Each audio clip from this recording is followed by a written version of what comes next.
नमस्कार, capital TV का खास शो राहुल का अग्निपथ देख रहे हैं आप। मैं हूं आपके साथ पूजा। कांग्रेस पार्टी के अंदर अलग अलग राज्यों में जबरदस्त खटपट देखी जा रही है। कांग्रेस के नेताओं ने राहुल गांधी को ऐसा फंसाया है कि बेचारे कुछ नहीं कर पा रहे हैं। केरल से लेकर कर्नाटक तक, हरियाणा से लेकर हिमाचल तक, हर जगह कांग्रेस पार्टी बुरी फंसी है। विद्रोह, बगावत और बवाल की खबरों के बीच राहुल गांधी ये कह रहे हैं कि केरल के नेता एकजुट है। हालांकि इस तरह का बयान देकर सोशल मीडिया पर फोटो शेयर कर शशि थरूर के बगावत की अटकलों पर विराम लगाने की कोशिश की गई है। पर सवाल यह है कि क्या वाकई में केरल के नेता एकजुट है? तो वहीं कर्नाटक में तो अब विवाद बढ़ता ही जा रहा है। कांग्रेस के दो वरिष्ठ नेताओं ने डीके शिव कुमार और को मुख्यमंत्री बनाने की बात कह दी है। विधायक बसवराजू वी शिवगंगा ने दावा किया कि डीके शिव कुमार दिसंबर तक मुख्यमंत्री बन जाएंगे। उन्होंने तो ये तक कह दिया कि मैं ये बात खून से लिखकर देने को तैयार हूं। तो वहीं कांग्रेस के वरिष्ठ नेता वीरप्पा मोइली ने भी कहा कि डीके शिव कुमार को मुख्यमंत्री बनने से कोई नहीं रोक सकता।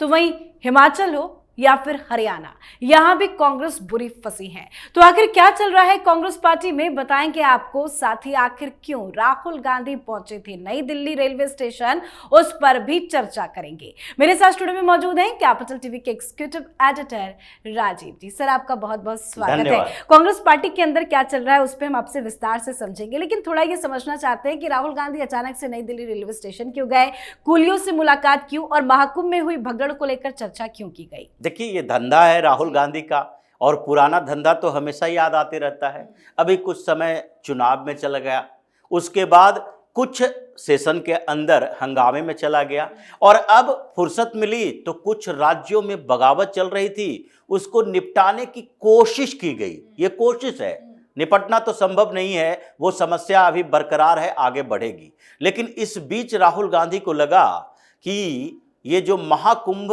के बाद भारतीय जनता पार्टी का आधार बढ़ा है, उसको कमजोर करने के लिए उसके बीच एक फूट डालना जरूरी है। महाकुंभ की चर्चा जरूरी है, तो उससे पहले रेलवे में एक्सीडेंट की बात होगी।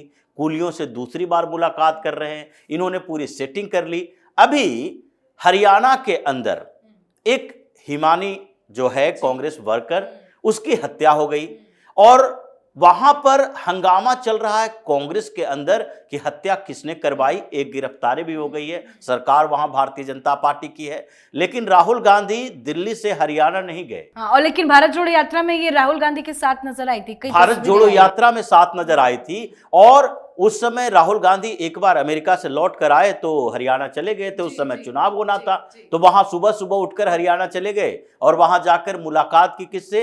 एक ड्राइवर जो हरियाणा से अमेरिका गया हुआ था, उसके परिवार से मिलने के लिए चले गए, क्योंकि उस समय चुनाव होना था। अभी तो हरियाणा में कोई स्कोप ही नहीं है, तो इसलिए हरियाणा नहीं गए। अपने उस कांग्रेस वर्कर की हत्या के बावजूद उसके परिवार वालों से मिलने नहीं गए। और शायद एक कारण यह भी रहा होगा कि राहुल गांधी को लगा हो वहां जाएंगे तो बेइज्जत हो जाएंगे, क्योंकि जैसे उसकी मां बार बार कह रही है बिल्कुल कि नहीं, कांग्रेस के लोगों ने ही हत्या करवाई है, और कांग्रेस के लोग ही उसके पीछे पड़े हुए थे। इसीलिए राहुल गांधी को लगा कि ये विवाद खत्म होने दो, उसके बाद कभी उसको दिल्ली लाकर मुलाकात करवा लेंगे। लेकिन घर से निकलकर नई दिल्ली स्टेशन चले गए, और कुंभ को बदनाम, रेलवे को बदनाम करने की कोशिश की। जबकि इन्होंने जो बातें कही कि रेलवे में सुधार की जरूरत है, दुर्घटनाएं हो रही है, दुर्घटना में इन लोगों ने जान बचाई, उससे मुलाकात करेंगे। तो क्या जीआरपी के जवान जो वहां पर बैठे थे, वहां काम कर रहे थे, जो रेलवे पुलिस है, वो लोग इसमें भूमिका नहीं निभाए थे? उस भगदड़ को खत्म करने में, जान बचाने में पुलिस वाले को भूमिका ज्यादा थी। उसके बाद वहां स्टेशन पर काम करने वाले रेलवे के कर्मचारी, चाहे स्टेशन मास्टर हो या फिर टिकट क्लर्क हो, ये सारे के सारे लोगों ने मिलजुल कर किसी तरीके से मरने वालों की संख्या कम की। जितनी बड़ी दुर्घटना हो सकती थी उस दुर्घटना को कम किया, लेकिन उनसे तो मुलाकात नहीं की, क्योंकि ये चाहते हैं कि वहां भी जाएं तो एक भेदभाव पैदा करें। कूली सबसे नीचे ग्रेड का, उससे ऊपर सरकारी अधिकारियों के साथ बातचीत करेंगे या फिर पुलिस वालों के साथ बातचीत करेंगे, तो लगेगा कि नहीं नहीं, इनकी तो ड्यूटी है, ये तो काम करते हैं, और फिर ये सरकार के लोग हैं, इन्होंने बड़ी मेहनत की, यानी कि सरकार ने मेहनत करवाई। तो इसलिए भ्रम की स्थिति पैदा करना है। 40 मिनट तक स्टेशन पर रहे, कुलियों के साथ बातचीत की और कुलियों के साथ बातचीत में थोड़ी सराहना भी की, लेकिन इन्होंने ये नहीं पूछा कि इन 10 सालों में आप लोगों की स्थिति में क्या परिवर्तन हुआ है।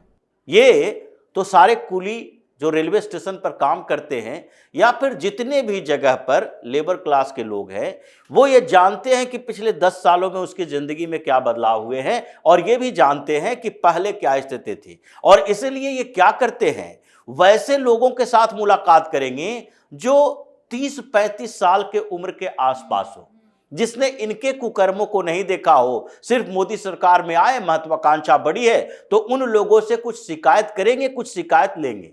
और इसलिए ये पुराने धंधे पर अब लौट कर आए हैं। देखिए, दिल्ली के अंदर कई जगहों पर जाएंगे, कारपेंटर से लेकर प्लम्बर तक से मुलाकात करेंगे और आगे इन लोगों में से ढूंढेंगे कि बिहार के कितने लोग हैं, ताकि बिहार में चुनाव का इसका पर प्रभाव पड़े। इसलिए राहुल गांधी ये जो पुराना धंधा शुरू किए हैं, उनको रेलवे की दुर्घटनाओं के बारे में कम से कम आईना दिखाने के लिए उन जगहों पर जो अभी चल रहा है कि क्या क्या रेलवे में पहले थी और सरकार की तरफ से जो जवाब दिया जा रहा है, उसको एक बार देख लेना चाहिए कि जब इनके सरकारें थी 4 से 14 तक, उस समय तक 171 दुर्घटना हर साल होती थी रेलवे में, 2500 से ज्यादा लोग मर चुके थे।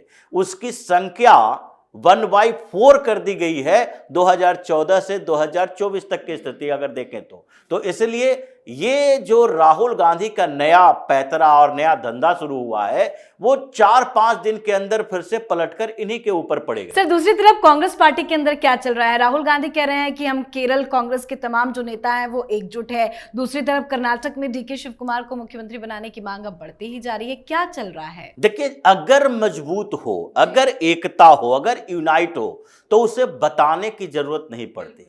अगर आप बता रहे हैं, इसका मतलब है कि कुछ परेशानियां अभी बची हुई है। आप दिखाने की कोशिश कर रहे हैं क्योंकि विवाद पैदा हुआ और उस विवाद के बाद कांग्रेस बैकफुट पर आई, तो इन्होंने मीटिंग बुलाने के बाद ये कहने की कोशिश की कि नहीं नहीं, हम लोग एकजुट हैं। एकजुटता संभव है ही नहीं, क्योंकि जब तक केसी वेणुगोपाल केरल कांग्रेस के एक्टिविटी में अपना हस्तक्षेप करते रहेंगे, तब तक वहां एकता होने की बात नहीं है, गुटबाजी चरम पर है। इसलिए शशि थरूर के साथ साथ राहुल विरोधी गैंग के सारे नेता अब इकट्ठा हो रहे हैं। जितने राहुल विरोधी नेता हैं, जिनको लगता है कि राहुल गांधी के समय हम लोगों के साथ दुर्व्यवहार किया गया, हम लोगों को इग्नोर किया गया, वो सारे अब इकट्ठा हो रहे हैं। शशि थरूर के बाद डीके शिव कुमार भी अचानक से एक्टिव हुए और एक्टिविटी ऐसी कि अब उनके समर्थक सीधे तौर पर कह रहे हैं कि नहीं भाई, मुख्यमंत्री बनना चाहिए।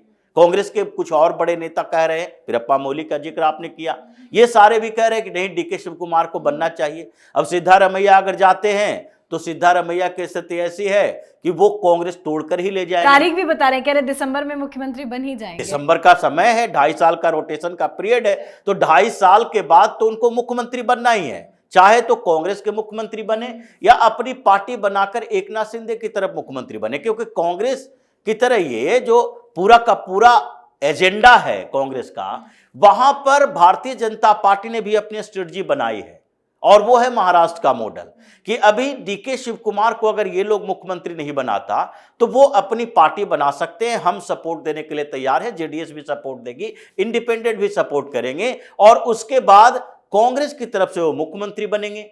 यानी कि नई कांग्रेस जो उनकी अपनी पार्टी होगी और भारतीय जनता पार्टी सपोर्ट करेगी। या अगर वो डिप्टी सीएम बनना चाहे तो भी हम अपना मुख्यमंत्री बनाएंगे, उनको अपनी पार्टी में से बड़े तबके को तोड़कर लाना पड़ेगा और केंद्र में जो डील उनके साथ हो सकती है वो उनके नेताओं को यहां एडजस्ट किया जाएगा, क्योंकि सिर्फ विधायक नहीं जाएंगे तो सांसद भी कर्नाटक के, और ये उनकी पूरी स्ट्रेटजी है। तो इसलिए इन लोगों ने कहना शुरू कर दिया है कि तुम बना रहे हो या हम बनाने के लिए अपनी नई रणनीति बनाएं।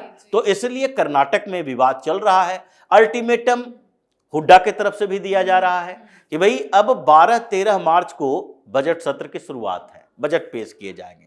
10 मार्च के बाद कभी भी हमें जरूरत पड़ेगी चर्चा करने के लिए सदन के अंदर, और ऐसे समय में न अभी नेता प्रतिपक्ष बना है और न ही हरियाणा का कांग्रेस का अध्यक्ष कोई बना है। कांग्रेस के अध्यक्ष पर भी विवाद है, तो शैलजा ने भी अपनी लिस्ट सौंपी है, सुरजेवाला ने भी सौंपी है, और उधर हुड्डा ने भी सौंपी है। पिछली बार हुड्डा की जीत हुई थी और इसीलिए इस बार भी चाह रहे हैं कि हरियाणा कांग्रेस पर हम शैलजा या सुरजेवाला का कब्जा नहीं होने देंगे। इसलिए पिछले 1 महीना से उनको 33 विधायकों के साथ मीटिंग हुई है। 33 विधायक ऐसे हैं कांग्रेस के हरियाणा में जो हुड्डा के साथ खड़े नजर आ रहे हैं। 4 विधायक ऐसे हैं जो इनकी मीटिंग में जा नहीं रहे थे, लेकिन इनको इंतजार है बजट सत्र की और उन्होंने अल्टीमेटम दे दिया है कि अगर उस समय तक नेता प्रतिपक्ष नहीं बनाते तो फिर आगे हम देखेंगे कि कांग्रेस यहां पर बचेगी या फिर हुड्डा कांग्रेस बनेगी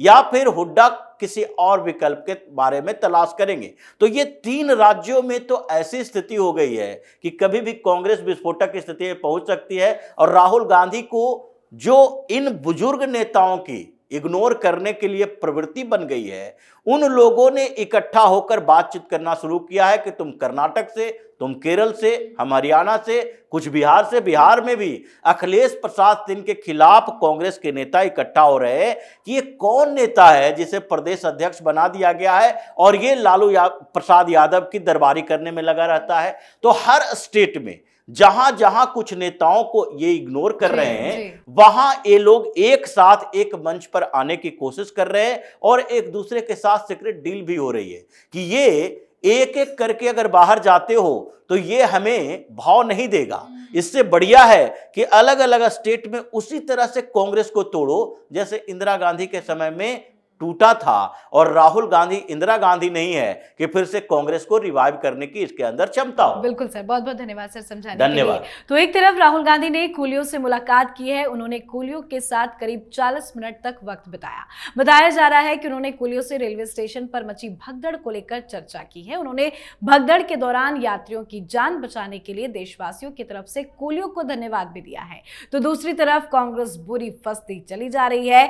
अलग अलग राज्यों में कांग्रेस के अंदर जिस तरह से बवाल बढ़ता जा रहा है, उम्मीद है जल्द धमाका कांग्रेस में होगा। राहुल गांधी, सोनिया गांधी को बड़ा झटका लगेगा। तो आपकी क्या राय है, कमेंट करके लिखें। देखते रहिए कैपिटल टीवी। नमस्कार।